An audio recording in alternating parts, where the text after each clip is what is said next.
तो ईरान और इजराइल के बीच चल रहे युद्ध को 1 महीने से ज्यादा हो गया है और इसकी गूंज सच कहूं तो पूरी दुनिया में सुनाई दे रही है। चलिए जरा गहराई से समझते हैं कि इसके जो वैश्विक परिणाम हैं वो कितने ज्यादा जटिल और गहरे होते जा रहे हैं।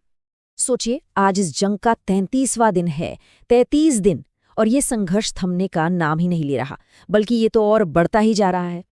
और इन 33 दिनों का नतीजा 3200 से ज्यादा जानें जा चुकी हैं।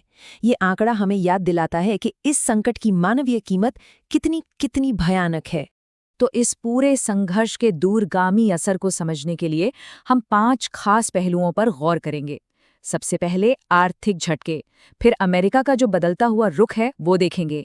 इसके बाद कैसे नए गठबंधन बन और बिगड़ रहे हैं, फिर बढ़ते हुए खतरे क्या हैं, और आखिर में ईरान के नेतृत्व से जुड़ा एक बहुत बड़ा रहस्य। तो चलिए सबसे पहले बात करते हैं इकोनॉमी की, यानी आर्थिक नतीजों की, क्योंकि इस युद्ध की जो लहरें हैं ना, वो अब दुनिया भर के बाजारों तक पहुंच रही हैं। देखिए, हाल ही में क्या हुआ, जैसे ही अमेरिकी राष्ट्रपति ने ईरान से सैनिक वापस बुलाने का जरा सा इशारा किया तो एक उम्मीद जगी कि शायद युद्ध खत्म हो जाए, और इसका असर फौरन बाजारों पर दिखा।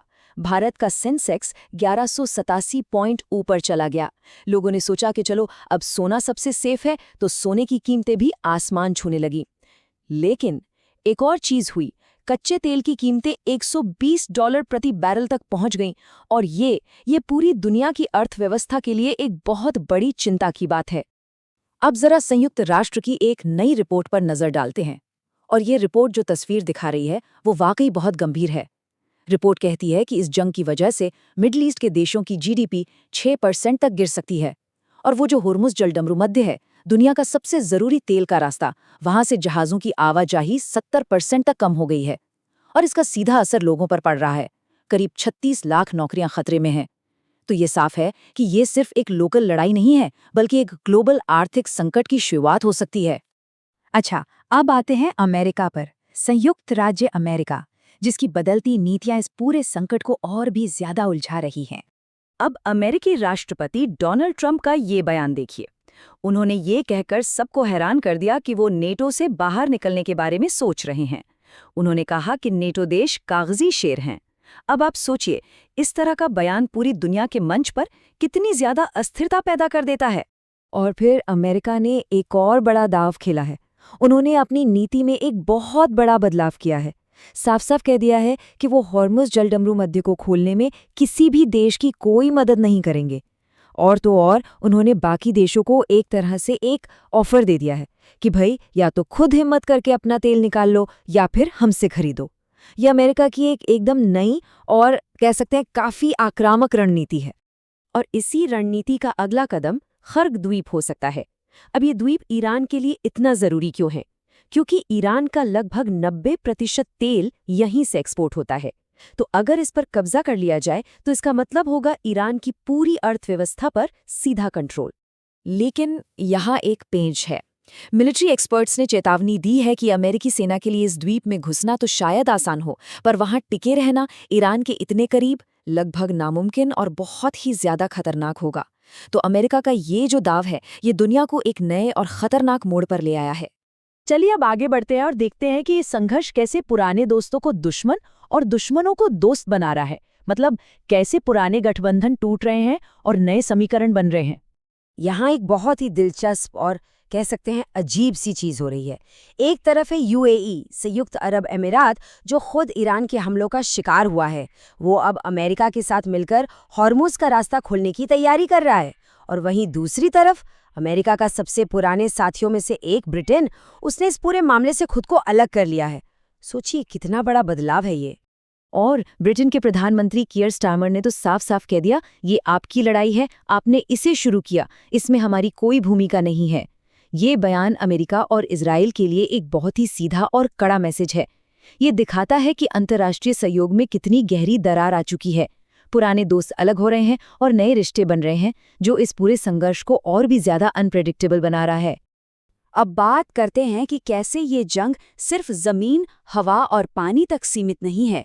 ये पारंपरिक युद्ध क्षेत्रों से आगे बढ़कर अब नए और ऐसे मोर्चों पर पहुंच रही है जिसके बारे में किसी ने सोचा भी नहीं था। तो ईरान ने एक ऐसा कदम उठाया है जो पहले कभी नहीं देखा गया। उन्होंने 18 बड़ी अमेरिकी कंपनियों पर सीधे हमले की धमकी दी है।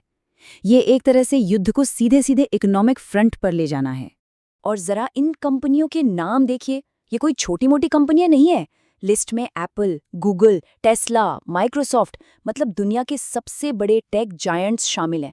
सोचें, इन पर हमला करने का मतलब है पूरी ग्लोबल इकोनॉमी और टेक्नोलॉजी की रीढ़ की हड्डी पर हमला करना। और सुनिए, ये सिर्फ कोई खोखली धमकी नहीं है। ईरान ने बाकायदा एक डेडलाइन दी है। कहा है कि इन कंपनियों के जो कर्मचारी मिडिल ईस्ट में हैं, वो अपने दफ्तर खाली कर दें। इससे माहौल बहुत ही ज्यादा तनावपूर्ण हो गया है।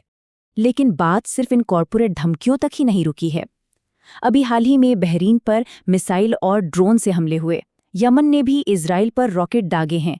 तो अब देख सकते हैं, ये संघर्ष अब पूरे पश्चिमी एशिया में एक विस्फोटक आग की तरह फैल रहा है, जो कभी भी बेकाबू हो सकती है। और अब आते हैं इस पूरी कहानी की आखिरी और शायद सबसे रहस्यमयी कड़ी पर, और वो है ईरान के नए सुप्रीम लीडर का रहस्यमय ढंग से गायब हो जाना। सबसे बड़ा सवाल जो आज हर कोई पूछ रहा है, ईरान के अंदर भी और बाहर भी, वो यही है कि अली खामेनेई के बाद ईरान के नए सुप्रीम लीडर बने मुज्तबा खामेनेई आखिर हैं कहाँ? देखिए, जंग शुरू हुए 33 दिन हो गए, लेकिन ईरान के नए नेता वो करीब करीब 1 महीने से पब्लिक में नहीं दिखे हैं, और उनकी इतनी लंबी गैर मौजूदगी की वजह से तरह तरह की अफवाहें उड़ रही हैं कि क्या वो घायल हो गए हैं या फिर उनकी मौत हो गई है। और इस रहस्य को और भी ज्यादा गहरा बना दिया है एक रूसी दूत के बयान ने।